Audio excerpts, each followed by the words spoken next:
Hello students, welcome to my channel. I am Rashmi, your maths teacher. So now we are solving exercise 5.4 question number 7. Question number 7 from exercise 5.4. To show that the sum of an AP whose first term is A, second term is B and last term is C is equal to.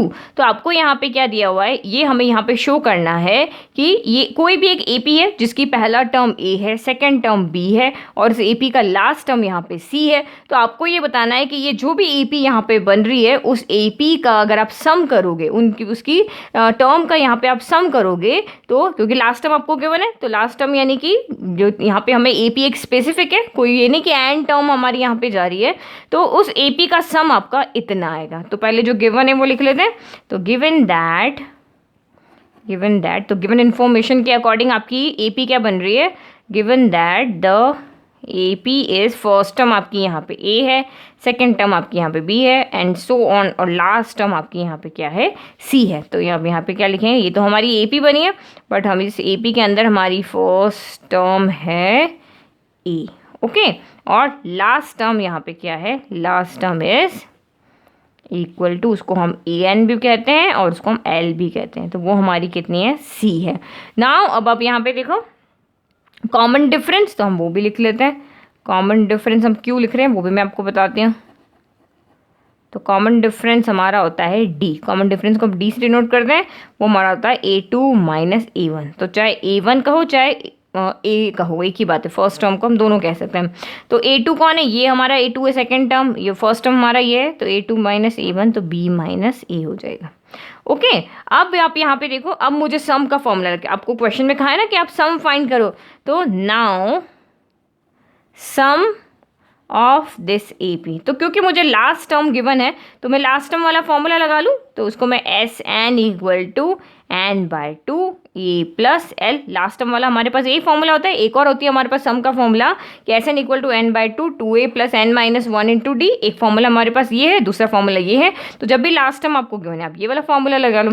तो अब आकर यहाँ से देखो हमारे पास ए तो हमारा ए ही है फर्स्ट टर्म, लास्ट टर्म हमारे पास सी है, बट एन मुझे यहाँ पे नहीं पता, मुझे नहीं पता इस एपी के अंदर टोटल कितनी टर्म है। तो आपको सबसे पहले क्या करना पड़ेगा, नंबर ऑफ टर्म्स फाइंड करनी पड़ेगी इस एपी की, चाहे मैं ये वाला फॉर्मूला लगाऊं चाहे मैं सम का दूसरा वाला फॉर्मूला लगाऊं, दोनों ही फॉर्मूला में मुझे एन तो चाहिए ही चाहिए। ओके, तो सबसे पहले एन फाइंड करना है, तो एन फाइंड करने के लिए हम यहाँ पे लगाएंगे टर्म वाला फॉर्मूला, क्योंकि हमारा होता है A N equal to A plus N minus one into D. तो ये फॉर्मूला क्यों ले रहे हैं, तो आप देखो यहाँ पे ए एन भी हमें पता है, ए एन हमारा क्या है, सी है, ए हमें पता है ए हमारा ए ही है, फर्स्ट टर्म हमारा यही है, और कॉमन डिफरेंस हमें पता है बी माइनस ए है। तो यहाँ से जो चार वेरिएबल है इस फॉर्मूला के अंदर, तीन वेरिएबल की वैल्यू तो हमें पता है, चौथा हमें फाइंड करना तो हम इजीली फाइंड कर लेंगे। तो फिर आप यहाँ पे क्या लिखोगे, here first we have to find value of, या एन, वैल्यू ऑफ एन कहो या नंबर ऑफ टर्म्स हमें फाइंड करनी है। तो a N equal to A plus N minus one into d, formula.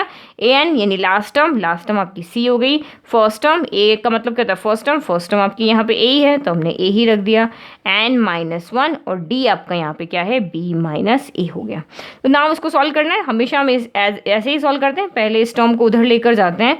तो ये सी माइनस ए इक्वल टू हो गया एन माइनस वन और मल्टीप्लाई में है बी माइनस ए। तो अब हमें एन की वैल्यू चाहिए, तो अब इस वाली टर्म को उधर लेके जाते हैं। तो सी माइनस ए, ये बी माइनस ए यहाँ प्रोडक्ट में है तो यहाँ पे आ जाएगा आपके डिवाइड में, इक्वल बचा एन माइनस वन।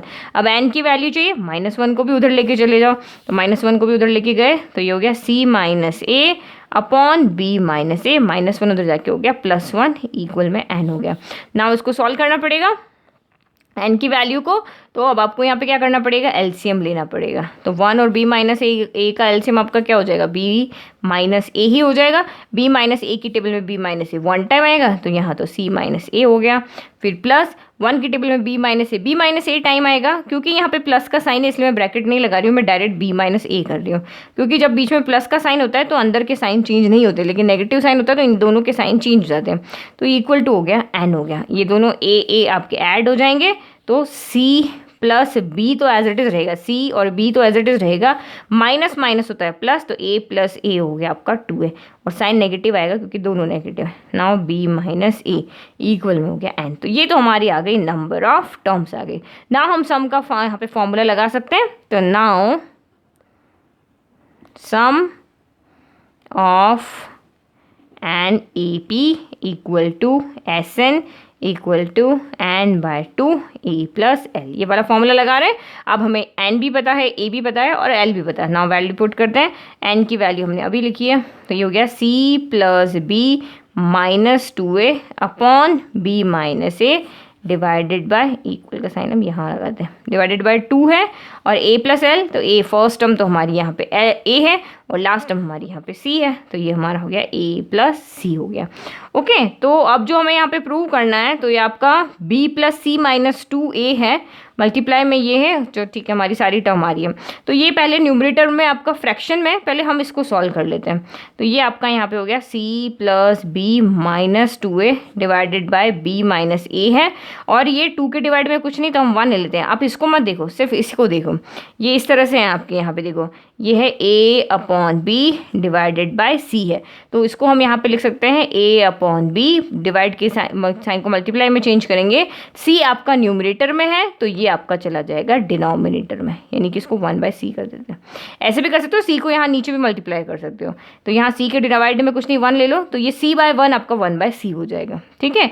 तो यानी हो जाएगा a अपॉन बी सी। तो सेम यहाँ पे भी क्या होगा, ये 2/1 है तो ये इक्वल टू हो जाएगा 1/2 और इंटू a प्लस सी हमारा एज इट इज़ है। तो हम इसको यहाँ पे जो प्रूफ है उसमें b प्लस सी माइनस 2a है, तो मैं इसको भी यही कर देती हूँ b प्लस सी, क्योंकि प्लस में तो किसी को भी आगे पीछे लिखो कोई फर्क नहीं पड़ेगा। अगर ये 2 प्लस 3 है या 3 प्लस 2 है, आंसर तो 5 ही आना है। तो ये minus 2a as it is, एक ब्रैकेट है हमारा a plus C as it is, divided में 2 है और b माइनस a। तो यही चीज़ हमें यहाँ पे शो करनी थी, सिर्फ हमारा a प्लस सी पहले लिखा हुआ है, ये वाला ब्रैकेट बाद में लिखा हुआ, उससे कोई फर्क नहीं पड़ता। मल्टीप्लाई में और एडिशन में किसी को भी आगे पीछे लिखो, उससे कोई फर्क नहीं पड़ता। तो हैंड्स प्रूव, तो हमने यहाँ पे क्या कर दिया, शो करके बता दिया, ठीक है।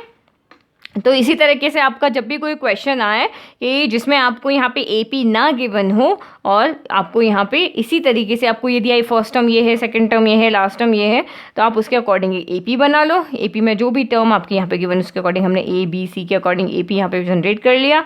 फिर हमने यहाँ पे देखा कि हमें सम फाइंड करना है, जो भी हमारी AP है उसमें जितनी भी टर्म है उनका सम हमें निकालना है।